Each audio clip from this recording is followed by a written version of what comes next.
हम इंडियंस को ये बताने की जरूरत नहीं है कि सिल्वर एक प्रेशियस मेटल है, एक ऐसी वस्तु है जिसे आप परचेज करके इसलिए रखते हो कि आगे आने वाले समय में इसके दाम बढ़ेंगे। तो अगर आपको एक ऐसा मौका मिले जहां पर आप इसमें इन्वेस्ट भी कर सकें और आपको इसे होल्ड करके फिजिकली अपने घर में या लॉकर में रखने की जरूरत भी ना पड़े, तो कैसा रहेगा?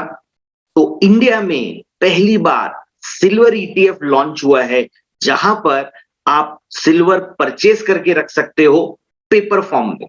तो इस वीडियो में मैं आपको सिल्वर के बारे में बताऊंगा, ईटीएफ के बारे में बताऊंगा, और मैं आपको यह बताऊंगा कि सिल्वर ईटीएफ में इन्वेस्ट करने के क्या फायदे हैं और क्या नुकसान है। तो चलिए हम समझने की कोशिश करते हैं कि इस सिल्वर ईटीएफ में क्या आपको इन्वेस्ट करना चाहिए या नहीं करना चाहिए। सिल्वर एक कमोडिटी है, कमोडिटी में इन्वेस्ट करने के क्या फायदे होते हैं? इन्फ्लेशन के हेज की तौर पे ये काम करता है। जैसे जैसे इन्फ्लेशन बढ़ता है, नॉर्मल स्टॉक्स वगैरह के रेट्स जो होते हैं वो नीचे आते हैं, लेकिन जो गोल्ड एंड सिल्वर होते हैं उनके रेट्स ऊपर जाते हैं। डाइवर्सिफिकेशन, बहुत सारे स्टॉक्स खरीद के रखना डाइवर्सिफिकेशन नहीं होता, अलग अलग म्यूचुअल फंड्स खरीद के रखना डाइवर्सिफिकेशन नहीं होता। डाइवर्सिफिकेशन होता है आप अलग अलग एसेट क्लास में अपने पैसे को इन्वेस्ट करते हो। अगर ये स्टॉक एक्सचेंज में ट्रेड होते हैं तो आपको ट्रेडिंग की फ्लेक्सिबिलिटी मिलती है, आप आसानी से बाय और सेल कर सकते हो। ये एक स्टोर ऑफ वैल्यू होते हैं जहां पर आप उस कमोडिटी को खरीद कर रखते हो, उसके मालिक बनकर रहते हो। इसके अलावा एक बहुत महत्वपूर्ण बात है जो आपको समझनी पड़ेगी कि जब कभी भी कोई कंपनी को अपग्रेड या डाउनग्रेड किया जाता है तो ये कोई एजेंसीज करती हैं और ये उन एजेंसीज का व्यू होता है, लेकिन उसके बाद क्या होता है, मार्केट उसके पीछे पीछे रिएक्ट करता है। लेकिन ऐसा कुछ भी नहीं होता जब आप कोई कमोडिटी को परचेज करते हो। क्यों नहीं होता है? क्योंकि कमोडिटी किसी के परसेप्शन में नहीं चलती कि ये अच्छी कंपनी है, इन्हें अच्छा ऑर्डर मिलेगा, ये आगे जाके बड़ी हो जाएंगी। याद रखिए, सिल्वर सिल्वर ही रहेगा, गोल्ड गोल्ड ही रहेगा। गोल्ड की वैल्यू इसलिए है क्योंकि उसका कोई उपयोग है, सिल्वर की वैल्यू इसलिए है क्योंकि उसका कोई उपयोग है। जब हम उसे यूज करते हैं तो उसकी वैल्यू अपने आप निकल कर आती है। सिल्वर कहाँ कहाँ यूज होता है? देखिए, अगर मैं बात करूं ज्वेलरी की या मैं बात करूं इन्वेस्टमेंट की, तो ये हम बहुत सालों से करते आए हैं। लेकिन अब रिन्यूएबल एनर्जी का जमाना है, इलेक्ट्रिक व्हीकल्स का जमाना है, इंडस्ट्रियल अप्लायंसेस का जमाना है, इलेक्ट्रॉनिक अप्लायंसेस का जमाना है।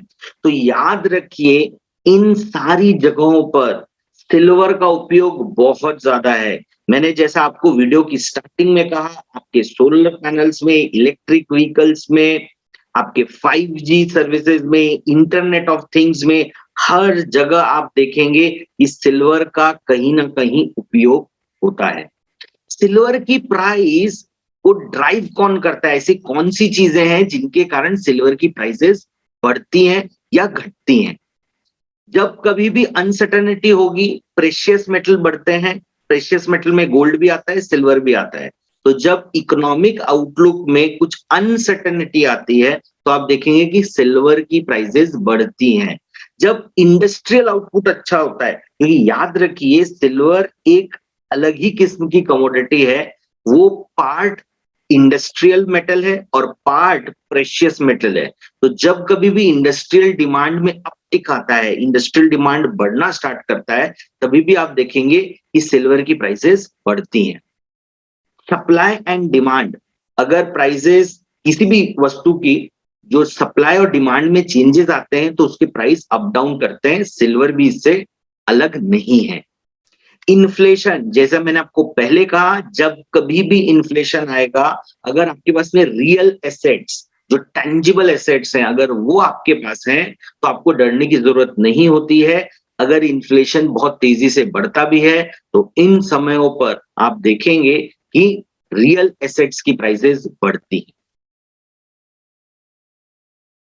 इन्फ्लेशन और इंटरेस्ट रेट साथ साथ में जाता है। जैसे जैसे इंटरेस्ट रेट में बदलाव होगा, इन्फ्लेशन की सिचुएशन चेंज होगी, सिल्वर की डिमांड में भी इंपैक्ट आता है, कम भी होती हैं और वो ज्यादा भी होती हैं। तो देखिए आपके सामने में एक डेटा है, ये डेटा आपको ये बता रहा है कि इंडस्ट्रियल डिमांड किस तरीके से है। तो ये जो डेटा है, ये हमारा डेटा नहीं है, ये डेटा हमने आईसीआईसीआई ईटीएफ से लिया है और उन्होंने ये दूसरे सोर्सेस से लिया है। तो यहाँ पर जो आप देख रहे हैं ये इंडस्ट्रियल डिमांड है सिल्वर की। यहाँ पर ध्यान देने वाली बात ये है कि लास्ट 2 सालों में एक है पैंडेमिक का साल और उसके बाद आप देख सकते हो कि ये जो डिमांड है वो तेजी से बढ़ी है 2021 में। अगर आप मार्केट सेगमेंट की बात करेंगे तो आप देख सकते हैं पावर डिस्ट्रीब्यूशन में, सोलर पैनल्स में, ऑटोमोटिव में, सेमीकंडक्टर में, ऑल इलेक्ट्रिकल प्लेसेस में, ज्वेलरी में, इन्वेस्टमेंट्स में।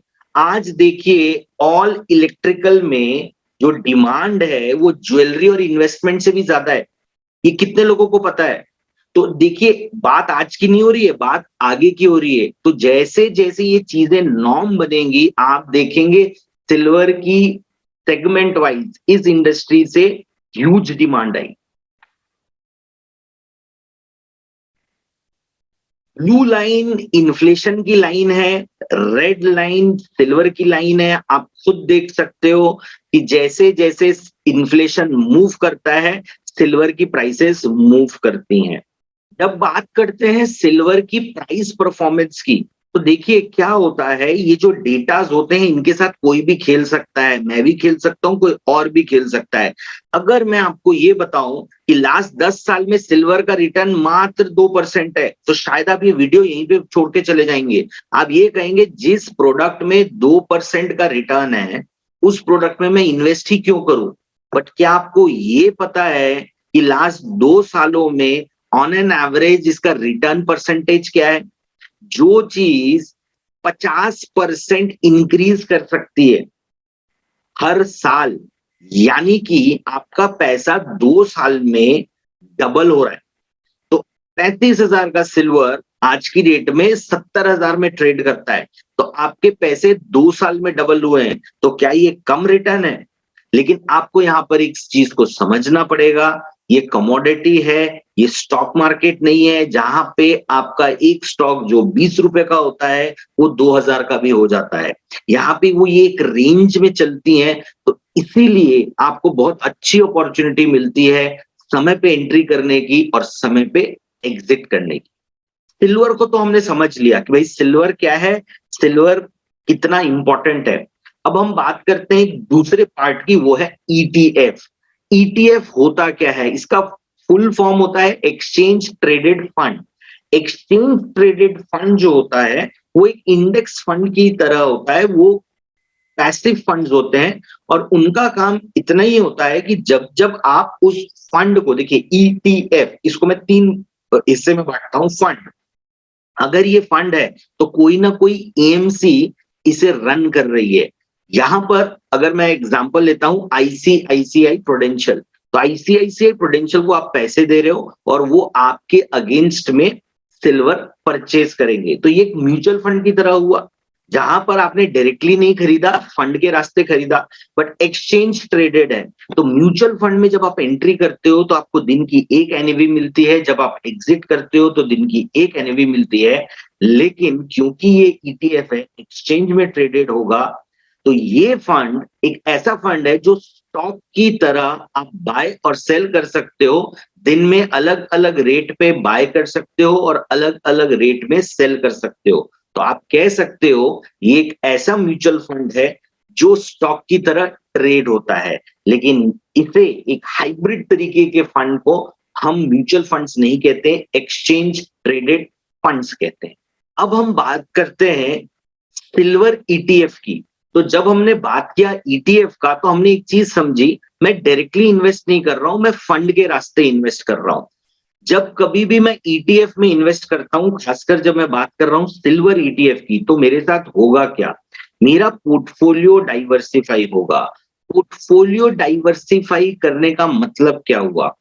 देखिए अगर आप ये समझते हैं पोर्टफोलियो का मतलब स्टॉक्स होता है और आप पिछले कुछ सालों से इन्वेस्ट कर रहे हैं तो आपके रिटर्न्स बहुत बढ़िया होंगे। क्यों? क्योंकि लास्ट 2 सालों में मार्केट ने बहुत बढ़िया रिटर्न दिया है।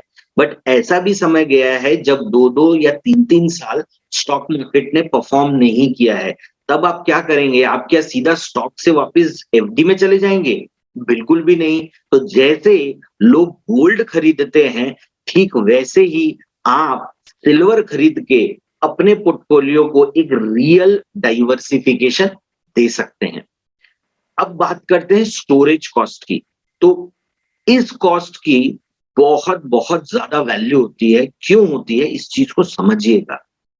अगर आपने 50 लाख रुपए, या मैं एक एग्जांपल के लिए आपको कह रहा हूं, 50 लाख रुपए इन्वेस्ट किए गोल्ड में, आपको कितने वजन का, कितने वेट का गोल्ड मिलेगा? मात्र 1 kg, 1 किलो सोना आपको मिलेगा। स्टोरेज कॉस्ट, ये एक बहुत बड़ी कॉस्ट होती है और ये बहुत बड़ी दिक्कत भी होती है किसी भी व्यक्ति के लिए जब वो सिल्वर को परचेज करने का सोचता है। देखिए, आपने मन तो बना लिया कि सिल्वर बहुत बढ़िया है, मैं पोर्टफोलियो डाइवर्सिफाई करूंगा, बट उसको तो बाय भी करना पड़ेगा, परचेज करना पड़ेगा। अगर आप किसी भी ज्वेलरी शॉप में जाते हो और 50-60 हजार रुपए इन्वेस्ट करते हो और आपको उसके अगेंस्ट में गोल्ड मिलता है, तो कितना होगा? 10 ग्राम, 12 ग्राम, 13 ग्राम, इससे ज्यादा तो नहीं होगा। लेकिन अगर आपने 60 हजार या 70 हजार रुपए दिया सेम ज्वेलरी शॉप में, तो आपको 1 kg, 1 किलो सिल्वर स्टोर करना पड़ेगा। तो अगर आपका इन्वेस्टमेंट लाखों में है तो अब आप खुद सोचिए आपको कितना सिल्वर होल्ड करना पड़ेगा। प्रैक्टिकली ये पॉसिबल नहीं है। अब आप कह सकते हो मैं किसी लॉकर में रख दूंगा या किसी वेयर हाउस में रख दूंगा, उसके खर्चे बहुत ज्यादा होते हैं, आपको पर डे कॉस्ट देनी पड़ती है। लेकिन अगर आप सिल्वर में इन्वेस्ट करते हो ईटीएफ के माध्यम से, तो आपको स्टोरेज कॉस्ट बहुत कम लगती है, न के बराबर लगती है। तो आपको एक चीज को समझना पड़ेगा, आपके लिए जो एएमसी है वो सिल्वर होल्ड करके रख रही है, वोल्ट्स में होल्ड है। तो इस चीज को बिल्कुल भी ना घबराएं कि मैंने पेपर सिल्वर खरीदा है, क्या कोई एक्चुअल सिल्वर है कि नहीं है। जितना सिल्वर आप बाय करोगे उतना ही सिल्वर आपके लिए वोल्ट में पड़ा हुआ होगा। अब हम बात करते हैं ट्रांसपेरेंट रेट्स की। अब ये ट्रांसपेरेंट रेट्स क्या हुए? आप किसी भी ज्वेलरी शॉप में अगर आप जाएंगे तो आपको एक खरीदने का रेट मिलता है और एक आपको बेचने का रेट मिलता है। खरीदने के रेट और बेचने के रेट को हम कहते हैं बिड आस्क। बिड आस्क में बहुत गैप होता है।